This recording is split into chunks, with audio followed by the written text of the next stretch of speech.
I'm Stormageddon97 and welcome to my review of the Cyberman with electric shock hands. Okay, so this is the second figure I'll be reviewing with my new system, where I go through in detail the following areas: movement, detail, stability, likeness to original, and accessories. So today I will be having a look at this variant of Cyberman from Series 6. Okay, so to start with, we'll have a full body examination.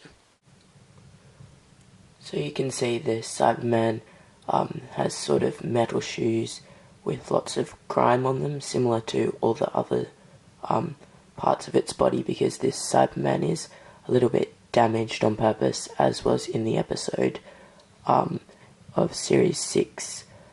Episode 12, Closing Time. So, and that's just to suit the Cybermen in that episode. Then we look at the shins, similar metallic structure up to the torso. It has a broken Cybus logo here, which is quite cool, and there's a lot of detail on the wires and stuff, if you can see there. You can see it's the typical Cyberman head shape, with the sort of weeping eyes, mouth and the crossbar here. If we have a look at it side on, you can see the head shape, more wires sticking out from just past the leg guards, and then that's the back, which is also quite detailed. Yeah, so that is a close look at all the body. Now let's get into the specifics. Okay, so in terms of movement, this figure is quite similar to the Uncle figure in that it doesn't have a lot of flexibility in all the limbs.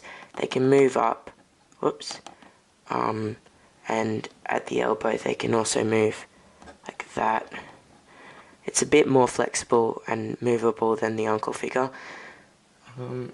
The torso can bend a little bit back and forth, but not much, and the legs go back and forth, but not a lot.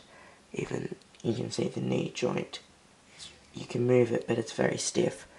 And then looking at the head, you've got a little bit of back and forth movement, bit side to side.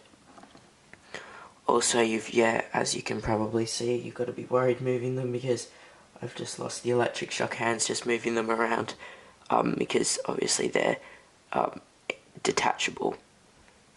Okay, and so in terms of movement, I would give it a 7 out of 10. So next we'll have a look at the detail.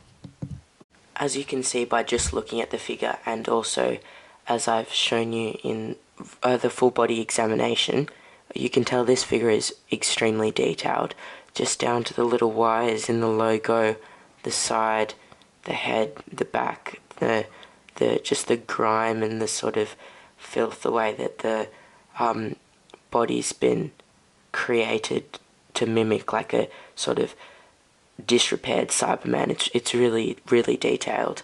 Yeah, so the detail on this figure is excellent. I don't think I really could have asked for much more in terms of that, so I'm going to have to give the detail a 9 out of 10.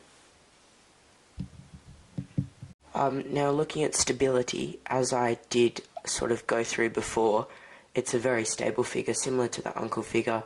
As you can see, I'm moving it around, it's not going to fall over very easily, unless obviously you push it, which I wouldn't advise. But yeah, it's a fairly stable figure, which is very good, so you don't have to worry about it getting knocked over every second. So in terms of stability, I'd give it an 8 out of 10.